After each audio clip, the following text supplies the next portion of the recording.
Okay, what I need to do first is remove the wand and hose. That's it. I might take it off altogether actually, it'll be easier to work on the machine. There we go. To access the terminals, I believe I've got 4 screws to undo. 1, 2, 3, 4, and these aren't just regular screws, they're a special star-shaped screw. So I've got a star-shaped screwdriver set, so I'll go upstairs and get those, select the right size and remove this cover. This is a screwdriver you'll need. It's a Torx head screwdriver, and this one is marked T15 times 100 millimeter. So I think, yes, it's T15 you want to be looking for. So let's hope this works. Hopefully replacing the cord on a Dyson it'll be easier than trying to do it on a Shark. So that's 1, 2. We'll check if all the screws are the same length, because if they're not, we need to make sure the right screws go back in the right holes. Oh, they're not the same length, folks. So the 2 screws at the top are shorter than the 2 at the bottom. So remember that when reassembling. Oh, that's easy. Wow, that was very simple, and all the switches have stayed on the cleaner itself. So there we have the switch assembly with the main on-off switch there, but the main on-off switch is actually here. So if you need to replace the switch of your Dyson, this is what you do. You just remove the cover, and then there's this little switch here to replace. While this is off, I will give this a bit of a spray with my contact cleaner. So we've got the entry point, which is here, with a strain relief, so we can loosen that. And I'm being careful with it because, you know, these Dyson plastics can get a bit brittle with age. I'm just going to remove the on-off switch to make things a bit easier to see. It just slides out. We can leave it in position for now, taking note of where everything is, and then it's a case of finding out what goes where. This might not be quite as simple as I was hoping it to be, unless hopefully inside this connector block there will be the connector I need. This is the end of the replacement cable, so I've got one white cable and one black. So I'm assuming that this white one will be going into this connector block here. So when I open it up, I'm hoping to see a spade terminal that will just plug in to the new mains cable. So I should be able to open this without a screwdriver. Aha, fantastic. So that's what I wanted to see. So I can remove that terminal block cover. I'm just yeah, so we'll pull that off. Sometimes there's a little tab you have to push. Maybe not. Is it the other side? Oh yeah, is it that? I think it's that.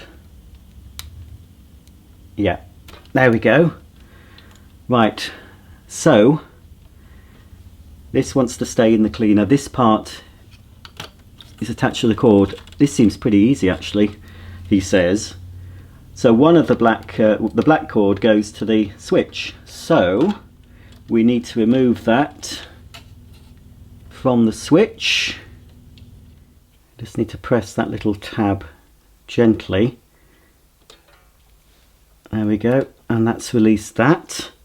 So now we've got the 2 cables coming from the mains cable, the white and the black. So it should just be a question of very carefully, you've got to be careful, there's a ribbon cable here, you don't want to break that, and the black cable is tucked behind it, and the whole mains cable is as well. Right, so let's try and feed the black cable. Again, if you're doing this, if you're watching this video because you want to see how to do it, take your time.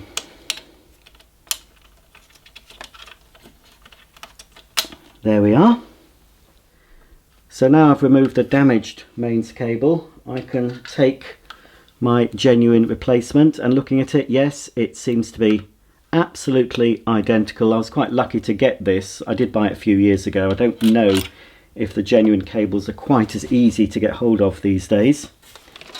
So now the first thing to do is just to gently feed the cable behind that ribbon cable, and then we'll pop the strain relief in. It just slots in.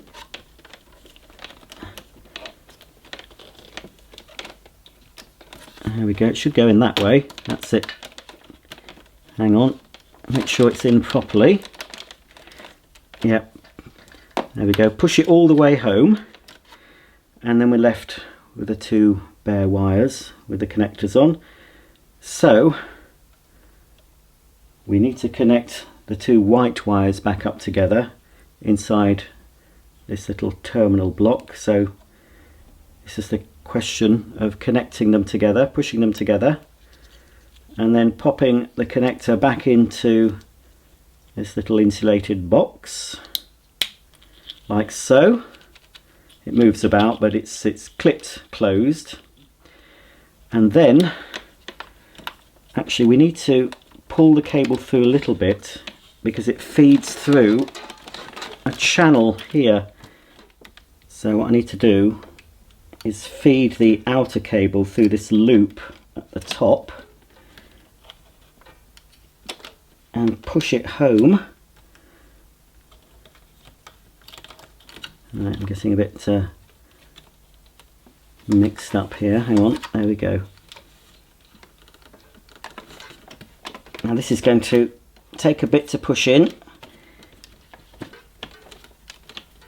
I think that's it. So can you see how that enters the machine here, and it loops around here. So that actually forms the cable grip. So if you tug on the cable, it shouldn't pull out of the machine because it's gripped firmly into position there. And then we need to, first of all, we can see we're getting a bit tangled up with this ribbon cable, so we need to feed the black wire behind it. That's better, there we go. And then the black wire goes back into the switch. I'm going to go in like that. No, it's the other way around. Yeah. Don't know if it. There we go. It's. You'll hear a tiny click if it's in properly. Now I've got to tuck in the connector block here, and then this part of the wire, it just feeds in. There's two little areas to push it in, and you'll see where they went because there's two little indentations. It's slightly higher up, but only by a millimetre or two. That goes on the top actually. Let's loop that. There we go. So see how that goes like that. And then this top cable, there's another little slot to push that into at the top. Right, there we go. Hopefully yours will look like this, hopefully if I've done it correctly. And then making sure that the switch is properly connected to the two black cables, we can pop the switch back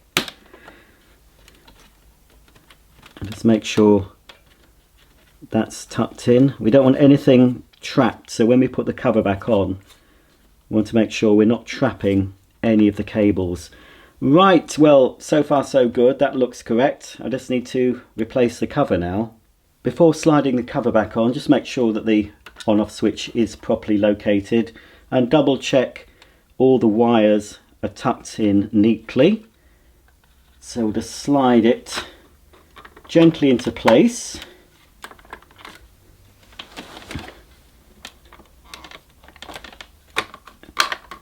If you feel any resistance, just take the cover off and double check. I think that's okay. Then we can turn the cleaner round and insert the screws again. So it's long screws at the bottom.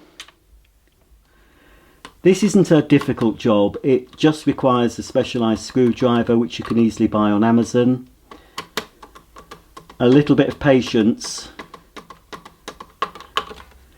So now I've got all the screws in, I'm just going to tighten them up. Right, so that's it, don't over tighten. There we go, job done. So with the new cable attached, I can now refit the hose. Should just slide in at the bottom until it clicks. There we go, that's in place. Pop the wand back on. Push it down, there we are. Right, just need to put the bin back. Fingers crossed that now, when I plug in this Dyson, it's going to work. Okay, fingers crossed, here goes.